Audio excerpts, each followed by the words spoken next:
मेहरारू के काम की बात सही बात बा, सामाजिक व्यवस्था बा।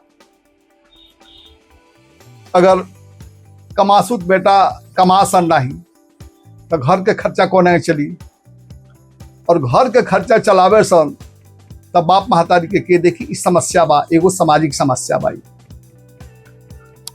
दोनों बेटा अधिकारी बाड़े सन, माई मरल बाड़ी। काम की बात बाप से कहता सन कि बाबूजी चल अब हमने के लगा रहा, 1 महीना बड़कू की लगा रही, 1 महीना छोटकू के लगा रही। सुन के बड़ो ऋषि आ गई बड़े,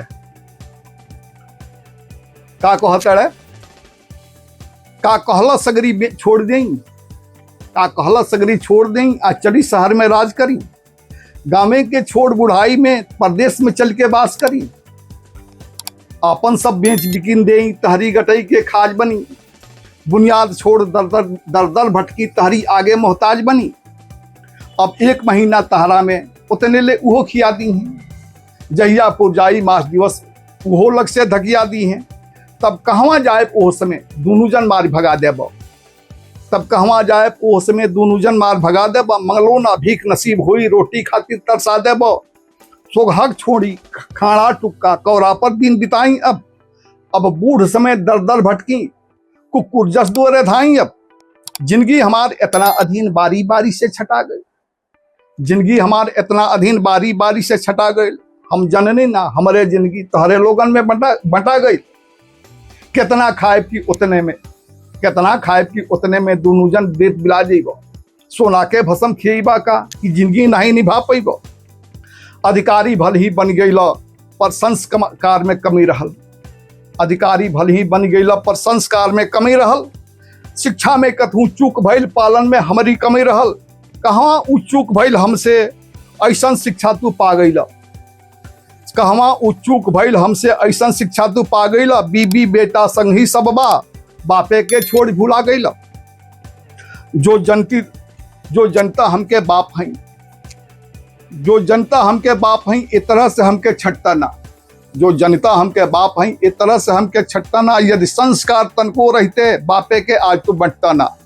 हमरे बेटा हम ही पलनी अरमाने आँख गवा लेहनी, हमरे बेटा हम ही पलनी अरमाने आँख गवा लेहनी। तहरे जिंदगी सरियाव में अपन जिंदगी अझुरा लेहनी, तहरे के देखत रह गई नी पग पग अरमान के मरनी हम, तहरे के देखत रह गई नी पग पग अरमान के मरनी हम।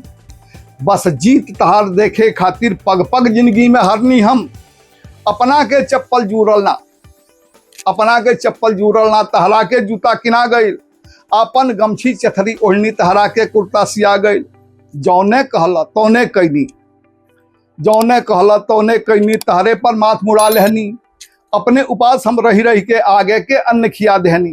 तू का जनबा कितना गंजन सब धूप छाँव सहले बानी, तू का जनबा कितना गंजन सब धूप छाँव सहले बानी। अफसर तहरा के देखे के कितना अभाव रहले बानी। कहियो ना बटनी तहरा के दुनू जन पोस्ट पढ़ा देहनी, कहियो ना बटनी तहरा के दुनू जन पोस्ट पढ़ा देहनी। दुनू जन बनल अधिकारी आपन हम दुख बढ़ा लेहनी।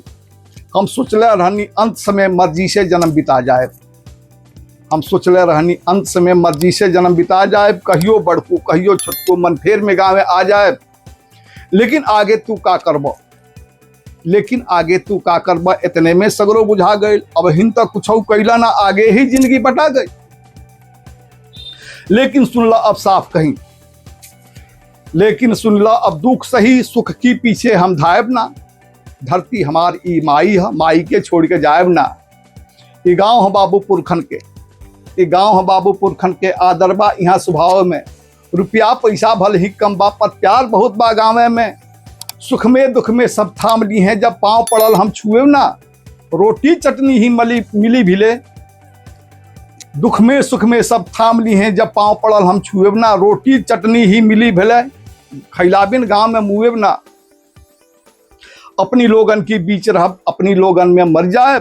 भाई पट्टी कान्हा दे दी, उतने से हम तर जाए। धन दौलत का बा खेतिए नू, धन दौलत का बा खेतिए नू, सब बेच बूझ के खा जाए।